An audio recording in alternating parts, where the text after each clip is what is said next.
dia. Avui us vull fer una proposta.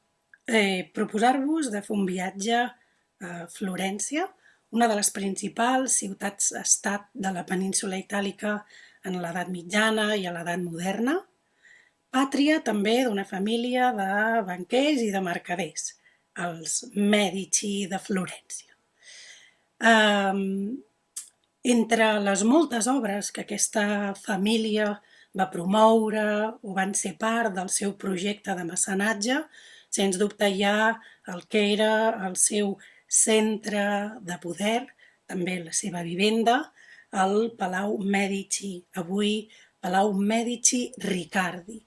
Un exemple fantàstic d'arquitectura del Quattrocento que va ser encarregada per Cosme el Vell, senyor, un dels representants dels Mèdici, a la que avui és la Via Cavour de Florència, aleshores la Via Larga, i encarregat, com dèiem, a l'arquitecte Michelozzo l'any 1445. Un edifici marcat per la sobrietat exterior, únicament trencada per la part baixa, encoixinada, i evidentment, com a palau d'una família de banquers i de comerciants, tot el que es traduïa en intimitat, també luxe, ho trobarem en el seu interior. Aquesta riquesa artística de l'interior del palau culmina en una de les seves dependències, que és la que avui m'agradaria descobrir-vos si no hi heu estat ja, i és la capella dedicada als Reis Mags, una capella que ja existia en el palau i que en la part que formava un petit absis ja s'hi podia veure una obra de Filippo Lippi, que era l'Adoració al nen. Cosme el Vell, per embellir aquest espai de la capella, va encarregar al pintor Benozzo Gozzoli unes pintures que van ser executades entre els anys 1459 i 1460. I Benozzo Gozzoli va decidir ser agosarat i pintar-les amb la tècnica de la pintura al fresc. Unes pintures en les que ell va voler representar la cavalgata dels Reis Mags i que, per tant, culminaven seguint els murs de les parets de la capella en aquest absis i la figura de Maria amb el nen acabat de néixer. No obstant, si aquest seria el sentit més senzill, més bàsic d'aquestes pintures, seguint, evidentment, la narració evangèlica, aquesta és només una lectura superficial. Per tal de comprendre-les, haurem de buscar d'altres sentits, d'altres referències històriques que tenen a veure amb alguns dels personatges representats i, sobretot, la ciutat i la història de la ciutat que és Florència. Per tant, hauríem de tenir en compte, d'una banda, totes unes processons que tenien lloc a la ciutat, eren les processons de l'Epifania i, com no, tenien lloc el 6 de gener. Després caldrà tenir en compte també unes festes, uns fasts que van tenir lloc quan el papa Piu II va visitar la ciutat de Florència, el mateix any en què Benozzo Gozzoli començava aquest encàrrec, l'any 1459. I per acabar, cal anar 20 anys enrere i tenir en compte que la ciutat de Florència, entre d'altres ciutats, va ser la seu d'un concili importantíssim, el 1439. Tot plegat ens explicarà cap a on va el sentit d'aquestes pintures, però anem a pams. Anem a conèixer primer aquesta devoció pels Reis Mags a la ciutat de Florència que tenim documentada des del 1390. Sembla ser que aquell any un seguici va sortir del convent de Sant Marc i va iniciar tot un camí fins al baptisteri.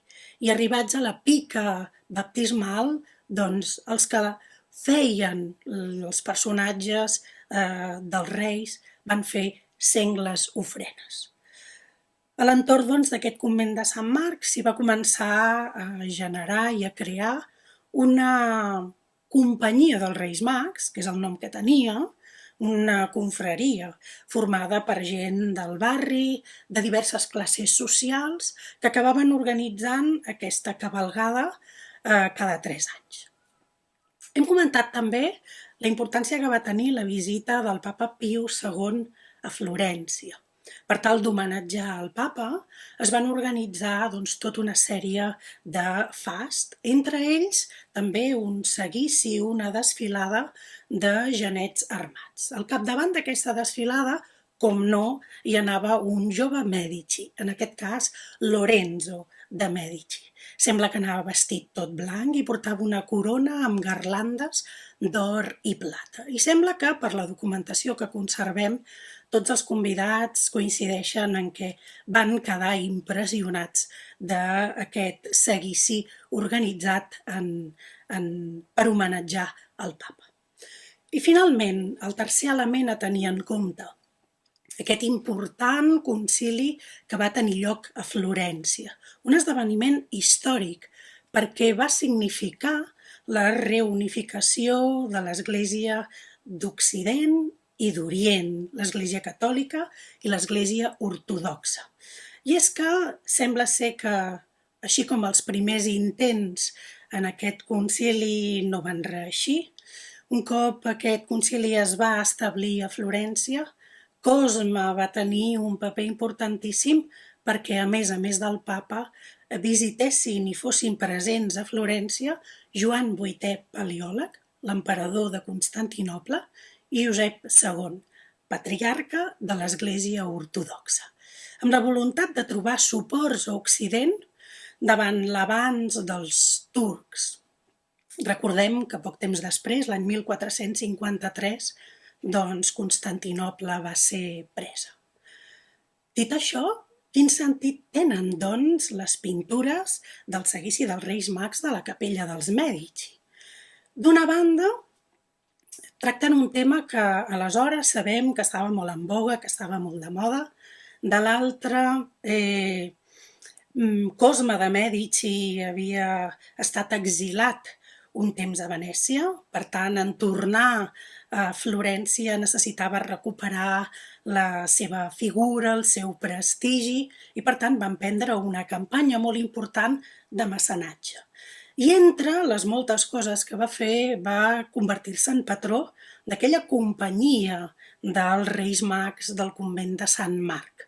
I va organitzar també que aquella cavalgada o aquell seguici es convertís en un esdeveniment anual. És només així que entenem la manera com el pintor aborda el tema de l'adoració dels Reis Mags, com en les figures dels reis hi trobarem membres de la família Mèdici, però també l'emperador de Constantinoble, i com, en definitiva, aquest relat inicialment evangèlic es converteix en una crònica cortesana concebuda per enaltir el poder dels Mèdici i el refinament, de la seva cort.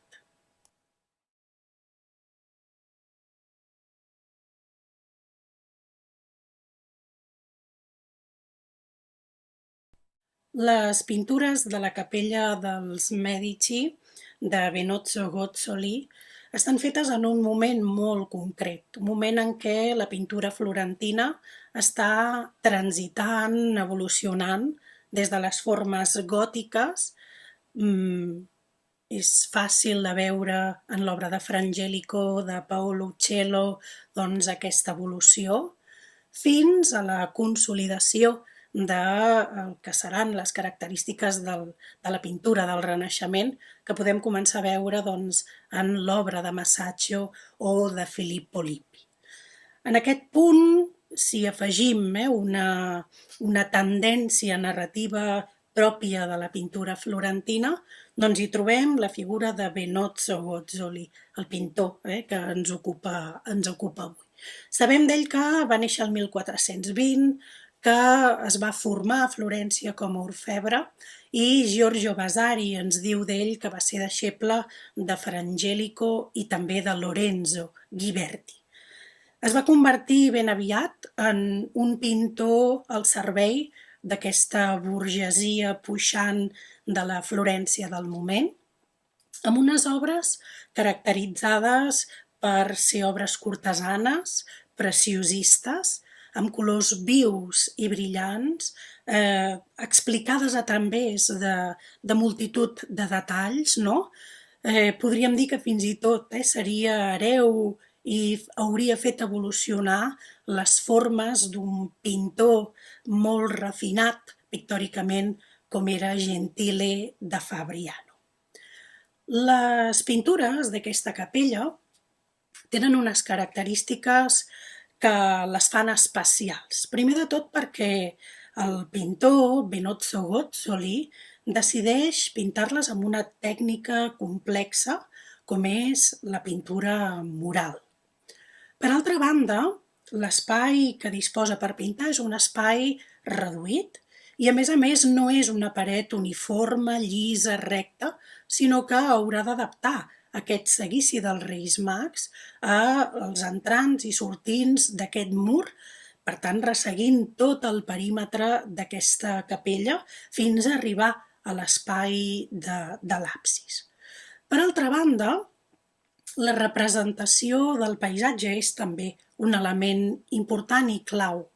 És un paisatge que bascula entre el que és una cartografia gairebé precisa dels paisatges toscans del moment, combinat amb un paisatge fantasiós, inventat, amb múltiples elements anecdòtics. I per altra banda, tenir en compte també l'aspecte del retrat, i és que en aquestes pintures trobarem uns retrats fets amb moltíssima qualitat, tal com veurem amb el retrat de Lorenzo de Medici o del propi artista, que també s'hi va voler representar. És important tenir en compte que el seguici dels Tres Reis, més enllà de la representació en primer pla dels Tres Reis i les seves corts, doncs és un paisatge continu que permet donar aquesta continuïtat narrativa a totes les pintures, però que també ens hi permet perdre-nos-hi. I és que múltiples senders ens porten fins a formacions rocoses, ens porten fins a boscos frondosos, on trobem escenes de caça, escenes cortesanes, grans vistes de castells, de ciutats, un paisatge ple d'arbres, de plantes, també d'animals, d'espècies molt diferents que esdevenen tot un catàleg de la flora i la fauna de la regió de la Toscana.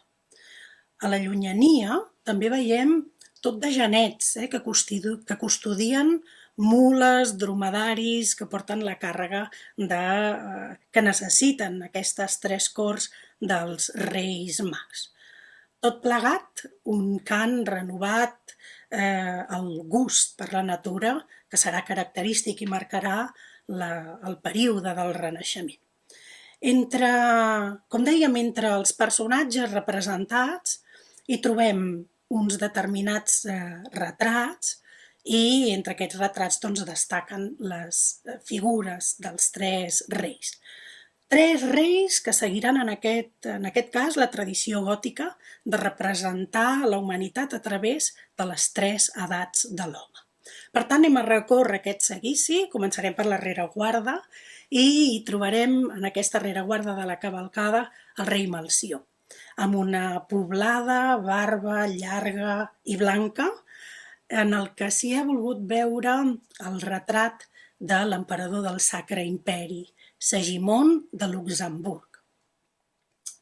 Per davant hi trobaríem la figura del rei Gaspar, una figura molt celebrada perquè sens dubte s'ha identificat amb un retrat idealitzat de Lorenzo de Medici i molt probablement Benozzo Gozzoli, el pintor, es va inspirar en aquell seguici de genets que es va organitzar durant la visita del papa Piu II. No només el reconeixem amb ell, sinó que prop d'ell hi ha el retrat del seu pare, Piero il Gottoso. També tenim el seu germà Giuliano, el seu oncle Giovanni i el seu avi Cosme el Vell. Tots ells van vestits en la moda del moment, amb un color molt representatiu dels Mèdici, el vermell, i tots ells llueixen uns barrets de vellut vermell. També en aquesta escena els historiadors hi han volgut veure retrats d'altres senyors. Entre ells trobaríem a Galeazzo Maria Sforza, el senyor de Milà, i també Segismondo Malatesta, el senyor de Rímini. I ben encapçalant aquest seguici hi hauria el rei Baltasar. Aquest rei Baltasar s'ha identificat amb l'emperador de Constantinoble, Joan VIII Paleòleg, de pell morena, turbant a la corona i amb un luxós trajo de brocats i llargs esperons d'or. Però d'entre tots aquests retrats n'hi ha un que també m'agradaria destacar-lo i és el del propi pintor, Benozzo Gozzoli. Ell es va pintar entre els membres de la cort del rei Gaspar, els Mèdici, també porta el barret de vellut vermell, i aprofita aquest barret per signar l'obra, Opus Benotti. Jo us animo a trobar-lo, us dono una pista, és un dels personatges, que n'hi ha més, que miren a l'espectador. I és que quan un entra a la capella dels Mèdici té una sensació estranya.